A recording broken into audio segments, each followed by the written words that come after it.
Everyone, welcome back to FPL Fran. Today's video is going to be my Game Week 30 transfer plans. I've taken a little bit of a break, this international break, to just reassess, decompress a little bit from the FPL sort of experience. It's been a pretty bad, probably few months, I would honestly say, or at least few game weeks. I think I've had 7 red arrows in a row. I can't really remember a time where I've played this game and I guess enjoyed it so little. But I think rationalizing as well, I always say, as long as I'm happy with my process, I'm happy with the decisions I make, and whatever the outcomes of the decisions are, I just have to deal with them as outcomes of those decisions. And so, as it turns out, the moves this week didn't really work out really well. And when I say this week, it really means Game Week 29. I decided to pass up on Bruno and go for Kluivert here. We also got Dango auto-subbed for Palmer, so we'll mention Palmer and sort of discuss that, and I think generally how that impacts my strategy. But went for Kluivert over Bruno, not because of this game week, but clearly because of the sort of 2 game week plan to Game Week 31 wildcard to have Kluivert versus Ipswich at home, preferably, over Bruno versus Nottingham Forest, and also have the option to go from Beto to Isak in Game Week 30. And I think very much so the plan is still that, and we just need to assess what exactly the situation of Palmer is, because having sold Salah and Isak, of course, it now remains to be seen whether I might just wildcard at 30 with much less information potentially, or potentially all the information we could have. I'll explain when we get these sort of information windows, but potentially if, let's say, Palmer is not available to start versus Tottenham, then that's something that I'll have to reassess. It seems like it's likely that Beto will still play and start in the next match, but we know Broja is back. As far as Dango, pretty unlikely that I think he starts, but I do have a free transfer to sort of alleviate that situation. I think just in terms of recapping this week, I think it's one of those game weeks where you want to have the big hitters or you don't. And I feel like free hit weeks are always quite like this, especially since, like, for example, last season we had some really tame games very similar to this. But then if you have a big hitter like Bruno, when you captain someone like Bruno, I mean, you could have outscored, frankly, most teams. And for a Bruno-less team, I think this red isn't so bad. It's nice, I think, that I made, in my opinion, the right decisions in terms of keeping players like João Pedro, who have really good minutes. Seems like his minutes are definitely back. I kind of made the point that it seems like he's back to being that sort of 90-minute talisman, and then players like Welbeck and Rutter sort of lose their minutes. But we know that this Brazilian international duty, we'll see how that impact kind of falls on João Pedro. I would like him to be benched within the FA Cup game, but that's something I need to reassess, right? And that's something that would kind of push me towards a wild card if I see him playing a lot of minutes in the FA Cup match, which means probably reduced minutes for Game Week 30. So that's kind of where the team's at. Nice to actually get some clean sheets from Castagna. Arsenal got a clean sheet as well. Guardiola didn't do much, and yes, of course, it was sort of hedged against João Pedro, but I think there might have been a world where I would have considered going for Saliba, but at the same time, it's quite similar to the Kluivert situation, where I was also bringing in Guardiola for the sole purpose of banking on Game Week 30 as well. So I still think that I'm going to force that Game Week 31 wildcard, hopefully if the information comes at the right time, and not necessarily for the people who are wildcarding Game Week 30. Not that that's a problem, because I think with Game Week 30, you'll have definite information, right? So the way that the information drops will come is if you look at the Game Week 30 deadline, we know that the FA Cup matches would have been played. So you know for sure what the semi-finals of the FA Cup would be. You know the potential likelihood of whether they move towards Game Week 33, 34, 36, that sort of thing. Ben Crellin has very usefully always put his sort of updated percentages in terms of where he thinks the game weeks will fall depending on the FA Cup outcomes. And so I think that will be the best guess for anyone using the Game Week 30 wildcard. You get to decide on whether you're going for something like a 3 at 33 strategy, a 34 strategy, and kind of set yourself up on that path on Game Week 30. Now, what I think is interesting is that this deadline is on the Tuesday, and based on some of the best fixture predictors, which not only includes Ben, but also someone like Tala, Nadim, that you can also find on X. But generally speaking, I think the understood knowledge is we've seen a lot of announcements this season with fixture scheduling. We could see changes, right? So this sort of traditional 33, 34, 36 reschedulement is, I think, what we understand based on previous seasons. But we already know, for example, Game Week 32, with even, I think, Game Week 27, for example, that you have some changes this season in terms of fixture scheduling that could definitely happen again, right? There could even be a possibility that some of the games that we expect to be moved towards Game Week 33, which would create a big double, could still sit within Game Week 34 and be put in the midweek in Game Week 34. That's still plausible. And because that's plausible, that's why a Game Week 31 wildcard feels a little bit nicer for those people who don't have the assistant manager chip. I don't have to sort of mess around with the assistant manager chip, so I don't really need, I'm not forced to Game Week 30 wildcard. I don't think my team is absolutely in tatters, but of course, if Palmer's out, it will be. But the idea is the Premier League have usually been putting their fixture scheduling announcements on Friday. And obviously the Game Week 31 deadline is just after that. So I suppose the idea of where the fixtures actually land will actually hopefully come out at some point in time during this week here after the FA Cup matches are played. But I think it's non-guaranteed to say that they'll come before this Tuesday deadline. So I would say this, it seems like based on these kind of fixture predictors that the general likelihood that we get the full information curve is probably 50%. And then I would say 95% by Game Week 31. There might even be an off chance that we get the information by Game Week 32. And, you know, we'll cross that bridge when we get there. But I think that's why I still like the idea of a Game Week 31 wildcard, because of the added information. It kind of locks into place whatever strategy I want, and I won't be really missing out on, let's say, understanding whether I want to free at 33 or 34, depending on where the fixtures will fall. So that's just the point in terms of information drops. But in terms of my actual team itself for Game Week 30, I think it is looking quite healthy. Allison will definitely play unless he gets injured in Brazilian international duty. We know Ederson's not going. Munoz should be fine. Gabriel should be fine. Guardiola should be fine. I don't really have a strong defense, but Castagna as an auto sub, I think, is not the worst thing in the world. I've seen worse defenses for Game Week 30 in terms of rolling teams. So hopefully I'll actually be able to edge out in terms of defense for once. In the midfield, you know, there's a lack of Bruno now, but I'm not really worried about Bruno, right? I've unfortunately not owned Bruno for, I suppose, the big hauls, and looking forward, his fixtures aren't amazing. Neither are United's in general, and whilst he's been absolutely amazing, I guess once again, it's one of those things where the boat has passed, and I've owned Bruno for many, many times this season and not enjoyed much from him, but congratulations to all those Bruno owners, because I'm sure when you have something as amazing as, let's say, 17 points within a game week that's so small in terms of the point ceiling, that's incredible. So congratulations. But yeah, for myself, obviously, I think Palmer does have a quote-unquote international break injury.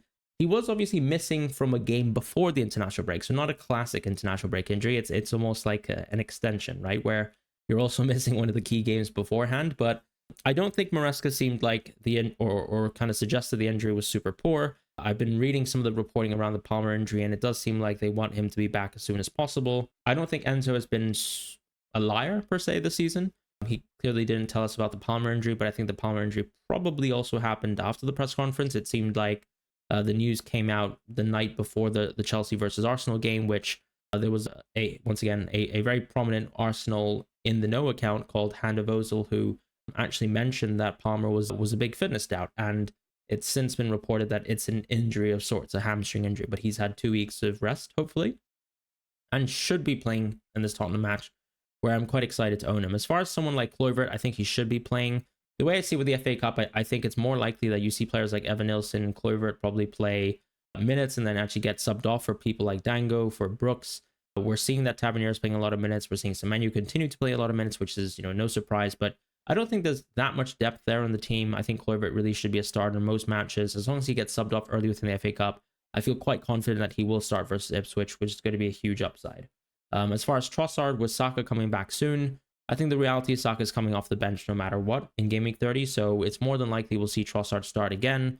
Players like Nwaneri haven't been fit. Martinelli is clearly working his way back up to full fitness. Marino's been playing well too. So yes, of course, we are approaching, I think, the end of Trossard good minutes, and he's been absolutely awful, right? He was the player that I sold Bruno for to sort of accommodate, I think, one of my assistant manager transfers many, many weeks back, and clearly Bruno's gotten, I don't know, 50, 60 points in FPL, and Trossard's probably gotten 1 assist, and that happens sometimes, right? When I look at, let's say, some of the odds week to week, I don't think Trossard was very far from Bruno when I looked at projections potentially on the week that I sold him, and ultimately I've gotten a lot of Trossard minutes to show up for it, and absolutely nothing to show for it in terms of outcomes, and that's okay. Just got to keep moving. I think from a decision-making point of view, I got the minutes that I wanted from Trossard. It's just clear that he was absolutely awful over this run, and Arsenal, to an extent, have underperformed very much against the sort of pre-match expectations, and unfortunately, that's that. As far as a very consistent pick, but we know the fixtures aren't great, he's a pick where I'm sure a lot of people who are planning, let's say, an earlier wildcard, say Game Week 30, will probably bin him off, but I'm happy to keep someone who just ticks along, like Mbumo, up until Game Week 31. As far as Dango, I think he'll actually come off the bench. there might be circumstances, as I said, if let's say Kluivert somehow manages to play 120 minutes in the FA Cup, or you have other sort of strange circumstances like Tavernier playing a lot of minutes or Evan Nilsson playing a lot of minutes, yeah, sure, Dango could maybe start. And that's a nice little optionality to have in terms of my 8th player. But the idea very much so is to still do the planned transfer, which is Beto. Tisak did drop in price, so that's why I felt a little bit more comfortable selling him, because I wasn't going to lose too much value on him, and I still don't see myself necessarily wildcarding into Salah unless I suddenly switch towards a 3 at 33 strategy, which means I probably will keep Salah or at least bring him back. But it really just depends on where these kind of fixture outcomes drop when it comes to the FA Cup. Because right now, I think whilst the standard and meta approach of going for a wildcard 31 and a bench boost in 33 or 32 plus a 3 and 34 is the standard strategy, I still think we're very much open towards 3 or 33 depending on how these fixtures drop, right? If you suddenly have doubles that you don't expect, for example, in 33, you could switch it up and you could be investing into teams that you don't really want to necessarily invest into, and then switch it up with a 3 or 33. And it just really comes down to whether you really want to own those players who are going to double in 33, on 31, on 32, and then obviously heading towards the end of the season with a couple transfers in mind. So that's kind of the big thing where I think there's still a lot of uncertainty as to what strategy I'll opt for. But yes, of course, I've lost a little bit of transfer value, but I've already had I think a safety net, I would say, where I'm not so worried about if I suddenly have to put Salah back into my wildcard draft. I don't think that's the worst thing in the world. So of course, I would lose, let's say, 0.5 theoretically in terms of team value, but I'll survive, right? So that's kind of the plan, just to bring Isak in, and then I'll just be fielding Gabriel Munoz and Guardiola with Sanya on the bench. Have 2 goalkeepers with 1 bench sort of, if needed. In the midfield, probably just bench Dango, hope Palmer plays, and I think that's a very strong team to head towards Gameweek 31. It's nice to go for a Haaland captaincy, I'd say. I mean, Leicester have been absolutely awful, so Southampton, those are the teams to target very much so, generally week to week. So is Ipswich, though. I mean, we saw them concede a lot of goals as well versus Nottingham Forest. So that will be quite nice to own Kluivert for, and hopefully he can claw back some of that sort of net difference versus Bruno this week. And that's kind of the plan, to captain Haaland, to go against the Salah captaincy, which I'm sure will be extremely high. That will be basically, I don't know, 180, 170% of Salah, but I think it's a strong enough team as long as Palmer's fit. Now, if Palmer's not fit, I think a wildcard 30 is very much in mind, because it kind of saves me a transfer in terms of in Gameweek 31, if I wildcard on 30, I can obviously roll that transfer and then build towards that bench boost, hopefully. And the idea, I suppose, with the Gameweek 30 wildcard is, if we get the full fixture curve information, I can plan specifically whether I 3 at 33 or 34. But if we don't get the full fixture curve information, then what I could still do is still plan for a bench boost 32, because I knew that Newcastle and Crystal Palace game is guaranteed. That's always going to be a double. I can plan towards a bench boost 32 there, and then be a bit more flexible with my free hit strategy, potentially, depending on how the fixtures drop. But I also hope that I'll be able to kind of come with a concrete plan if I really have to wildcard 30. But as I said, I think a wildcard 30 is more of an emergency case. And the plan that I have, generally speaking, with this wildcard would be, with the deadline on 30 being Tuesday, I will probably head towards, listening to the press conferences on Monday and Tuesday, of course, and hope that we get information and just basically have I think it's best to probably have a wild card in mind. Now, that Chelsea game versus Tottenham is unfortunate on Thursday, so I'm really hoping that we do get Enzo Maresca as a press conference on the Tuesday as well.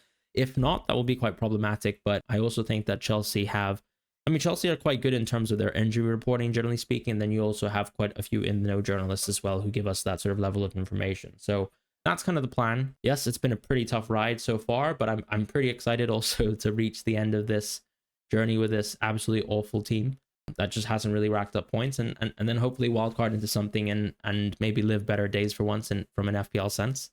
As I said, it's been seven game weeks in a row with Reds, and that's pretty tough to take. I think sometimes we always hope for the best when it comes to FPL, and I think we try to plan our best as much as possible. I don't think much has gone wrong within my team when it comes to, let's say, outside of the DCL injury and that sort of surprise Liverpool double. After coming out of the assistant manager phase, I was hoping to actually claw back some points, but it's actually just gotten worse to worse each week. And I think sometimes I look at my team in weeks and I'm pretty confident that I'll do well. And this was a week where I generally thought that was the case, and it hasn't happened like that. So I can only hope for better things going forwards. And that's pretty much it. That's the kind of plan, generally speaking. I will be planning to make a chip strategy video just discussing specifically what I rehashed when it comes to that sort of information drop window, what my potential wildcard 30 draft would be, right? For example, if we had that sort of level information, what would sort of make me free hit 33 versus 3 at 34? Because I think one of the crucial things to mention within the FA Cup, it's little considerations like whether, if Brighton double, for example, what that would lead towards your team doing. If Arsenal and Crystal Palace double, for example, what that would lead to you changing with your 3-hit strategy. So those kind of thoughts I think I'll address within a video. I'll also make a chip strategy video, or at least part of the segment being what happens if you have that assistant manager chip and you're forced towards that Game Week 30, how to sort of manage that as well as part of the curve. But for now, I think Game Week 31 still very much is the plan to get towards with the wild card. Hopefully the Man City players will come good. I mean, they're playing Leicester, so I can only hope it's good. It was actually one of the few clean sheets that City have got in the season, Leicester away. But Vardy also missed a lot of key chances. He also missed a lot of key chances last week versus United. So let's just see what happens. But anyways, thank you guys so much for watching. Hope you guys have had better weeks than myself. And honestly, just enjoy the international break. Take some time to relax. And but at the same time, I think I'm sure people might have had great weeks, especially those who own Bruno. So I'm sure you're itching to get FPL back. I'm definitely desperate for just a green arrow, and I'll be there to hopefully celebrate when I do get one. But yeah, take care. Goodbye, and I'll see you soon.